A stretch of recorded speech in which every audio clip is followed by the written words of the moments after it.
The air in the estate had grown thick with secrets. Each breath Anna took seemed to carry the weight of her guilt and the thrill of her indiscretion. She moved through the days like a ghost, her interactions with Oleg tinged with a forced normalcy that felt like a performance. Every touch from Kirill, every knowing glance, was a reminder of the line they had crossed, a line she now found herself unable to step back from. Oleg, ever the astute businessman, noticed the shift in the atmosphere, though he attributed it to the usual ebbs and flows of their marriage. However, his intuition, honed by years of navigating corporate battles, began to whisper doubts. One evening, as they sat for dinner, Oleg's gaze lingered on Anna longer than usual, searching for something he couldn't quite name. Kirill, emboldened by the secret they shared, played a dangerous game. His flirtations became more brazen, his touches more deliberate. At a garden party, under the guise of showing Anna a rare flower, he pulled her close, his breath warm against her ear as he whispered, "I've missed you." The words, simple yet loaded, sent a shiver down her spine, a mix of desire and dread. Anna's resolve weakened with each encounter. She found herself drawn to Kirill's room late one night, the estate silent except for the soft patter of rain against the windows. They didn't speak much, words were unnecessary. Their connection was now a palpable force, pulling them together, despite the risks. The moonlight cast shadows that danced on the walls, mirroring the turmoil in Anna's heart. The next morning, the reality of their situation hit her like a cold wave. She dressed quickly, her movements sharp with regret. Kirill watched her, his expression unreadable, a mix of satisfaction and something darker, perhaps a hint of possession. He didn't try to stop her as she left, but his eyes followed her with an intensity that made her skin prickle. The days that followed were a blur of conflicting emotions for Anna. She tried to immerse herself in the mundane tasks of estate management, hoping the routine would drown out the echoes of her betrayal. But every corner of the estate seemed to whisper Kirill's name, every shadow held the memory of their clandestine meetings. At breakfast, Oleg was unusually attentive, perhaps sensing the storm brewing beneath Anna's calm exterior. He reached for her hand, his touch gentle yet probing. "You seem distant, my dear. Is everything all right?" His voice was laced with concern, but also a trace of suspicion. Anna forced a smile, her heart racing. "Just tired, Oleg." The garden party was quite an affair. She hoped her excuse would suffice, but the look in Oleg's eyes told her he wasn't entirely convinced. Later that day, while walking through the rose garden, Kirill approached her with that familiar, dangerous charm. "You've been avoiding me," he said, his voice low, meant only for her ears. His proximity was intoxicating, yet terrifying. "I need space, Kirill," Anna whispered, her voice barely above a breath. It's too much." He stepped closer, his hand reaching out to touch a rose, his fingers brushing hers. "But we're past the point of no return, aren't we?" His words were a caress, a challenge, and a promise all at once. The tension between them was palpable, a live wire ready to spark at any moment. Anna pulled her hand away, her resolve hardening. "We need to be careful. Oleg suspects something." Kirill's eyes darkened, a smirk playing on his lips. "Let him suspect. It adds to the thrill, doesn't it?" Anna's stomach churned. The game they were playing was not just risky, it was reckless. She knew she had to end this, before it consumed her entirely. Yet, as she walked away, she couldn't help but feel the pull, the magnetic force that Kirill had over her, drawing her back into the vortex of their forbidden dance. That evening, Oleg announced an impromptu trip to the city for a business meeting, his eyes lingering on Anna as if trying to read her thoughts. "You should come with me," he suggested, his tone leaving little room for refusal. Anna nodded, her mind racing. Perhaps a change of scenery, away from Kirill's intoxicating presence, would give her the clarity she desperately needed. As they prepared to leave, she caught Kirill watching from the balcony, his expression unreadable but his gaze intense, burning into her soul.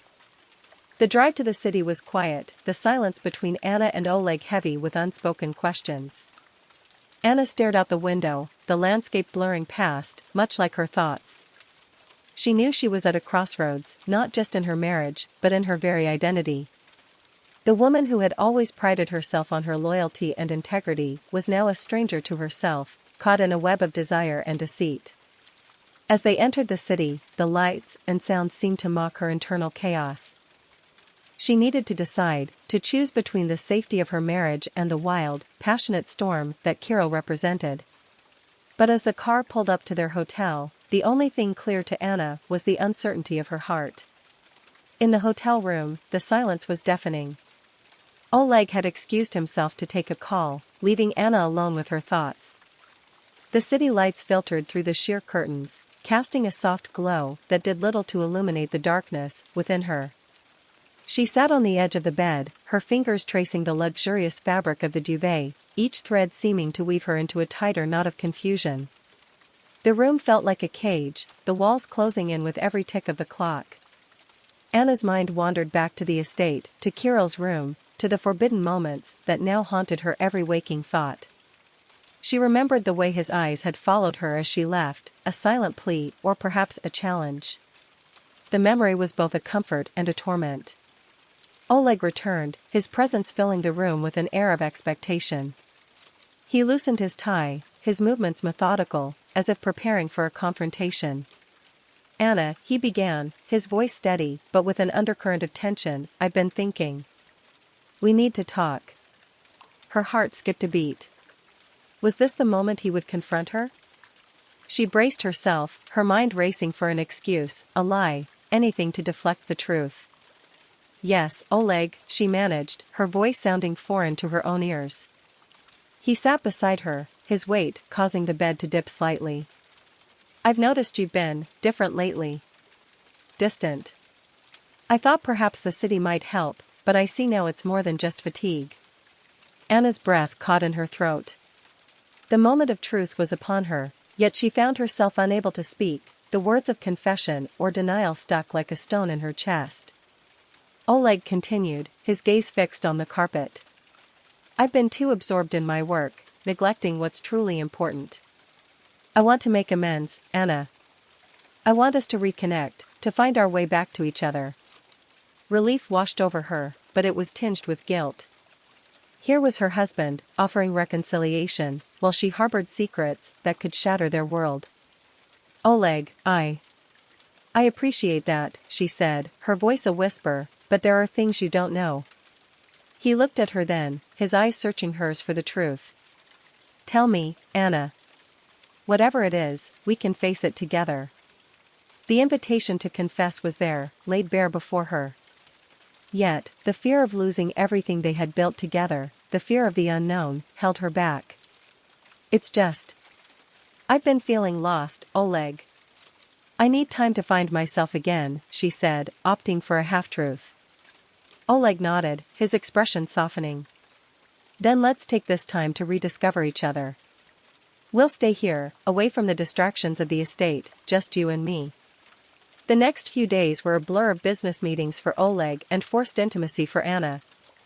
They walked through the city, dined at upscale restaurants, and attended cultural events, all the while, the specter of her betrayal loomed large.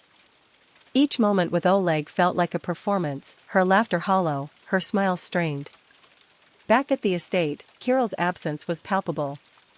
The silence of the house was a stark contrast to the charged atmosphere when he was there. Anna found herself wandering through the halls, her steps echoing, each room a reminder of what she had done.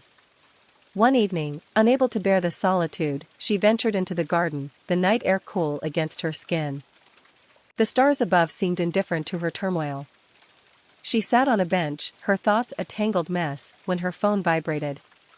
It was a message from Kirill. "Are you missing me yet?" Her heart raced. The message was a lifeline and a noose. She stared at the screen, her thumb hovering over the reply button. The pull was undeniable, yet the risk was immense. She typed a response, deleted it, then typed again. "I need to think, Kirill. Please give me space. His reply was swift, "I'll be waiting." The simplicity of his words was a stark contrast to the complexity of her emotions. She knew she couldn't keep this up, the dual life she was leading. The city had not provided clarity, but had instead amplified her inner conflict. As she returned to the hotel, Oleg was waiting, his face lit by the glow of his laptop. He looked up, a hopeful smile playing on his lips. "I've cleared my schedule for tomorrow. I thought we could explore the city together, just us." Anna forced a smile, her heart heavy. "That sounds wonderful, Oleg." But as she lay in bed, sleep eluding her, she knew she was at a precipice. The choice between her marriage and her passion for Kirill was not just about love or desire, it was about who she wanted to be. The city, with its anonymity and its promise of new beginnings, whispered possibilities she hadn't dared to consider before. Yet, the estate, with its history and her vows, called her back, a siren song of duty and the familiar. As dawn broke, casting a soft light into the room, Anna realized that her decision would define not just her future, but the essence of her soul. The city's vibrant pulse seemed to echo the turmoil within me. As the days passed, Oleg's efforts to reconnect felt like a lifeline thrown into the stormy sea of my emotions. We visited art galleries, where the paintings seemed to reflect the chaos of my inner world, and dined in restaurants where the clinking of glasses was a stark reminder of the secrets I harbored. Each night, as Oleg drifted into sleep beside me, I lay awake, the weight of my choices pressing down like the city's skyline. My phone, a silent sentinel on the nightstand, held Kirill's last message, a beacon of temptation and danger. One evening, after a particularly poignant ballet performance, Oleg's hand found mine in the dark theater. His touch was warm, familiar, yet it felt like a brand against my skin, marking me with the guilt of my betrayal. As the dancers moved with grace and precision, I couldn't help but see my life as a performance, every step calculated, every emotion feigned. "Anna," Oleg whispered during the intermission, his voice barely audible over the soft murmur of the crowd, "I've been thinking about what you said, about needing time. I want you to know, I'm here, waiting for you to find your way back to us." His words, meant to comfort, instead tightened the noose of my deceit. I nodded, my throat too tight to speak, the ballet's tragic love story mirroring my own twisted narrative. Back at the hotel, the silence was oppressive. Oleg, perhaps sensing my unrest, suggested a walk along the river. The cool night air was a balm, but as we strolled, his arm around me, I felt the chasm between us widening with every step. "I've been thinking," he started, his voice steady but his eyes searching mine, "maybe we should consider moving here. A fresh start, away from the estate, from everything." The proposal hit me like a physical blow. Moving would mean leaving behind the memories, the estate where my infidelity had taken root, but also abandoning the life we had built. "Oleg, that's a big step," I managed, my voice a whisper against the river's gentle lapping. "I know," he said, stopping to face me, his hands on my shoulders. "But I want us to be happy, Anna. Truly happy." The sincerity in his eyes was almost my undoing. Here was my husband, offering a new beginning, while I was still entangled in the remnants of my past indiscretions. That night, sleep was elusive. My mind replayed Kirill's touch, his whispers, the thrill of the forbidden. But now, with Oleg's proposal hanging in the air, the stakes were higher. The city lights seemed to mock my indecision, casting long shadows that mirrored the darkness within me. The next morning, I awoke to find Oleg already dressed, his eyes bright with a hope that felt like a knife twisting in my gut. "Let's make today special," he said, his voice full of a warmth that I knew I didn't deserve. We spent the day exploring, but every laugh, every shared glance, was a reminder of the facade I was maintaining. As the sun began to set, painting the sky in hues of orange and pink, we found ourselves at a secluded park. Oleg led me to a bench overlooking a small pond where ducks glided peacefully. He took my hand, his touch gentle, his eyes searching mine for something I wasn't sure I could give. "Anna," he began, his voice thick with emotion, "I've been thinking a lot about us, about what we've built together. I want to make this work, not just for us, but for our future." His words were a lifeline, yet they felt like chains. I looked away, unable to meet his gaze, my heart pounding in my chest. "Oleg, Before I could finish, his phone rang, slicing through the moment like a sharp blade. He excused himself, stepping away to answer. I watched him, his silhouette against the fading light, and in that moment, my phone buzzed in my pocket. It was Kirill again. Asterisk, the city isn't the same without you. Come back, asterisk. The message was a whisper of temptation, a reminder of the passion that had consumed me. My fingers trembled as I typed a reply. Asterisk, I need to make a decision, Kirill. I can't live like this, asterisk. His response was immediate, asterisk, then decide. But remember, I'm not the one who's married, asterisk. The stark truth in his words hit me like a physical blow. I stood up, my legs shaky, my mind racing. Oleg returned, his expression apologetic. I'm sorry, Anna, it was urgent. It's okay, I said, my voice barely above a whisper. Oleg, there's something I need to tell you.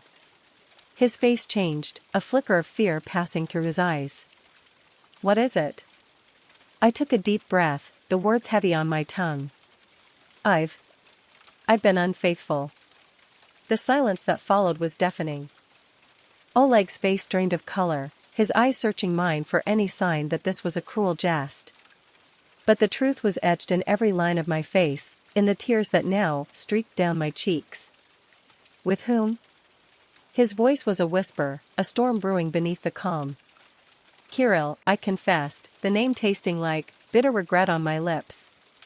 Oleg's reaction was not immediate. He stood there, his face a mask of shock, his eyes distant as if trying to process the betrayal. The park, once serene, now felt like a stage where the final act of our marriage was being played out. Kirill? His voice broke, the name sounding foreign and harsh. My own son? I nodded, the weight of my confession pulling me down. Yes, Oleg. I'm so sorry. I didn't mean for it to happen, but it did. He turned away, his hands clenching into fists. The silence stretched, filled only by the soft quacking of ducks and the distant hum of the city. When he finally spoke, his voice was low, almost a growl. How could you, Anna? How could you do this to us? Tears streamed down my face, not just from guilt but from the realization of the irreversible damage I had caused. I was lost, Oleg. I felt alone, and Kirill, he was there, and it spiraled out of control. Oleg turned back to me, his eyes now blazing with a mix of anger and pain. And you think that's an excuse? That because I was busy, you could just betray everything we've built. I know it's not an excuse, I whispered, my voice barely audible. I've made a terrible mistake, and I'm here to face the consequences. He looked at me, really looked at me, as if seeing me for the first time in years. Consequences, he echoed, his tone icy. Yes, there will be consequences. We walked back to the hotel in silence, the city's vibrancy now a stark contrast to the cold reality of our situation. Once inside our room, Oleg sat on the edge of the bed, his back to me, his shoulders slumped in defeat. I need time, Anna, he finally said, his voice devoid of emotion. I need to think about what this means for us, for our marriage. I nodded, understanding that the decision was no longer just mine to make. I'll stay at a hotel nearby. You need space, and I need to figure out my next steps. He didn't respond, just continued to stare at the floor, lost in his thoughts. I packed a small bag, my movements mechanical, my mind numb. At the door, I paused, hoping for some sign of reconciliation, but there was none. The hotel room I checked into was stark, devoid of the luxury and warmth of our usual accommodations. It mirrored my current state of mind, cold, isolated, and starkly real. I sat on the edge of the bed, the silence of the room enveloping me like a shroud. The next few days were a blur of introspection and regret. I called Kirill, my voice shaky as I told him it was over, that I needed to focus on mending what I could of my marriage, if anything was left to mend. His response was a cold acceptance, a stark reminder of the transient nature of our affair. Oleg and I met once more, before I returned to the estate alone. He was composed, his decision made. I filed for divorce, Anna. I can't live with this betrayal. But I want you to know, I still care for you, in some way. I hope you find what you're looking for." The finality of his words hit me like a wave, washing away any lingering hope. "I understand, Oleg. I'm sorry for everything." Back at the estate, the house felt empty, the echoes of laughter and life now replaced by the heavy silence of my solitude. I walked through the rooms, each one a reminder of what was lost. In the garden, I sat on the bench where Kirill and I had shared our first charged moment, now just a place of reflection. The roses, once vibrant, seemed to have lost their luster, much like my life. Months passed, and with time, came a slow, painful healing. I sold the estate, unable to bear its memories, and moved into a modest apartment in the city. I threw myself into work, into art, into anything that could fill the void left by my past life. One evening, as I walked through a gallery, I paused before a painting of a woman at a crossroads, her path obscured by shadows and light. It was as if the artist had painted my soul. I realized then that my journey wasn't about choosing between passion and duty, but about understanding myself, my desires, and my capacity for love and forgiveness.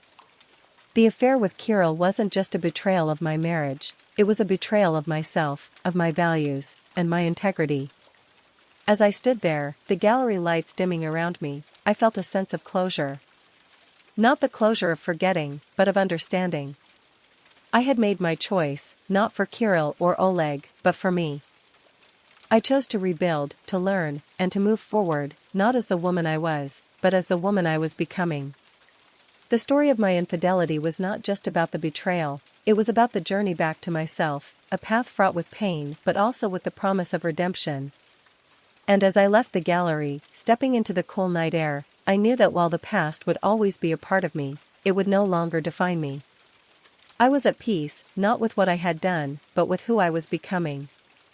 Don't forget to subscribe, like, and comment if you enjoyed this story. This will help us create more engaging stories for you.